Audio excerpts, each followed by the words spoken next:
ಇಲ್ಲಿನ ಇಂದು ಮುಗಿಯುತ್ತಿದೆ ಶಾಲೆಯ ಈ ಸುದಿನ, ನಾಳೆ ಕನಸು ಹೊತ್ತು ಹೊಸ ಬೆಳಕು ಬೆಳಗುವ ಕ್ಷಣ. ವೇದಿಕೆಯಲ್ಲಿ ಕುಳಿತಿರುವ ಸ್ವಾಮೀಜಿಯವರ ಪಾದಗಳಿಗೆ ನನ್ನ ನಮಸ್ಕಾರಗಳು. ಹಾಗೆಯೇ ಅಧ್ಯಕ್ಷರು, ಪ್ರಾಂಶುಪಾಲರು, ಕಾರ್ಯದರ್ಶಿಗಳು, ಹಾಗೆ ನನ್ನ ನೆಚ್ಚಿನ ಶಿಕ್ಷಕರು ಮತ್ತು ನನ್ನ ಸಹಪಾಠಿಗಳು, ನಿಮಗೆಲ್ಲ ನನ್ನ ನಮಸ್ಕಾರಗಳು. ಇದು ಸಮಯ ಪಾಲನೆ, ನಾಯಕತ್ವ ಮತ್ತು ದೇಶ ಪ್ರೇಮವನ್ನು ಹುಟ್ಟಿಸ್ತು.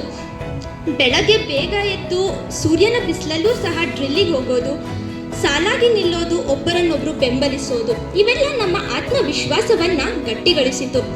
ಆ ಸಮಯದಲ್ಲಿ ಅದು ಕಷ್ಟ ಅಂತ ಅನಿಸಿದ್ರು, ಆದರೆ ಇವತ್ತು ಅರ್ಥ ಆಗ್ತಾ ಇದೆ, ಆದರೆ ನನ್ನ ಆತ್ಮವಿಶ್ವಾಸವನ್ನು ಗಟ್ಟಿಗೊಳಿಸ್ತು ಅಂತ. ಸ್ವಾಮಿ ವಿವೇಕಾನಂದರು ಹೇಳಿದ್ದಾರೆ, ಶಕ್ತಿ, ಶಿಸ್ತು ಮತ್ತು ಆತ್ಮವಿಶ್ವಾಸವೇ ಯುವಕರ ನಿಜವಾದ ಆಭರಣ ಅಂತ. NCC ನನಗೆ ಈ ಆಭರಣವನ್ನು ನೀಡಿದೆ. ಸ್ನೇಹವೇ ಬದುಕಿನ ನಿಜವಾದ ಸಂಪತ್ತು ಅಂತ ಹೇಳ್ತಾರೆ. ನಾವು ಟಿಫನ್ ಹಂಚಿಕೊಂಡ ಕ್ಷಣಗಳು, ಟೀಚರ್ ನೋಡದೆ ಬೆಂಚ್ ಬದಲಾಯಿಸಿದ ಸಾಹಸ, ಒಬ್ಬರಿಗೆ ಶಿಕ್ಷೆ ಬಂದರೆ ಎಲ್ಲರೂ ಸೈಲೆಂಟ್ ಆದದ್ದು, ಇವೆಲ್ಲ ನಮ್ಮ ಜೀವನದ ಅಮೂಲ್ಯ ಅಧ್ಯಾಯಗಳು. ಈಗ ನನಗೆ ಅಕ್ಕ ಮಹಾದೇವಿಯವರ ಒಂದು ವಚನ ನೆನಪಾಗ್ತಾ ಇದೆ. ಮರವಿತ್ತು ಫಲವೇನು ನೆರಳಿಲ್ಲದ ಮೇಲೆ, ಧನವಿತ್ತು ಫಲವೇನು ದಯವಿಲ್ಲದ ಮೇಲೆ, ನಾನಿತ್ತು ಫಲವೇನು ನಿಮ್ಮ ಜ್ಞಾನವಿಲ್ಲದ ಮೇಲೆ. ಗುಣವಿಲ್ಲದ ಜ್ಞಾನಕ್ಕೆ ಮೌಲ್ಯ ಇಲ್ಲ ಅಂತ ನಮಗೆ ತಿಳಿಸಿರೋದು ಶಿಕ್ಷಕರೇ. ಹೇಗೆ ಮರಕ್ಕೆ ಫಲ ಇರುತ್ತದೆಯೋ ಹಾಗೆ ನಮ್ಮ ವಿದ್ಯಾರ್ಥಿ ಜೀವನಕ್ಕೆ ಅರ್ಥ ನೀಡೋದು ಶಿಕ್ಷಕರ ಬೋಧನೆ ಮತ್ತು ಮಾರ್ಗದರ್ಶನ. ಶಿಕ್ಷಕರಿಲ್ಲದೆ ಜ್ಞಾನ ಅಪೂರ್ಣ.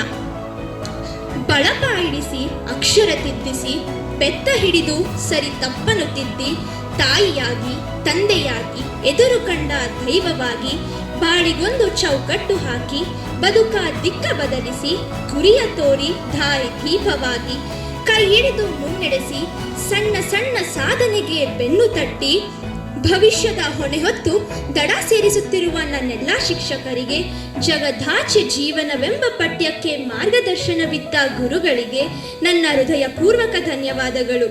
ಈ ಸಂಸ್ಥೆ ನನಗೆ ಉನ್ನತ ಶಿಕ್ಷಣವನ್ನು ನೀಡಿದೆ.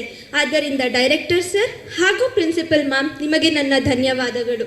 Principal Srimati Mahalakshmi ma'am, our adorable coordinator Srimati Shubha ma'am, our dearest educators and my fellow mates. I, Anaga, take this wonderful opportunity to welcome all of you to this occasion. We would adhere you to our school, the temple of knowledge, for these many years. We were nurtured with the guiding spirit of our principal ma'am and director sir. Of course, our educators be first at this final destination of our school life. We were empowered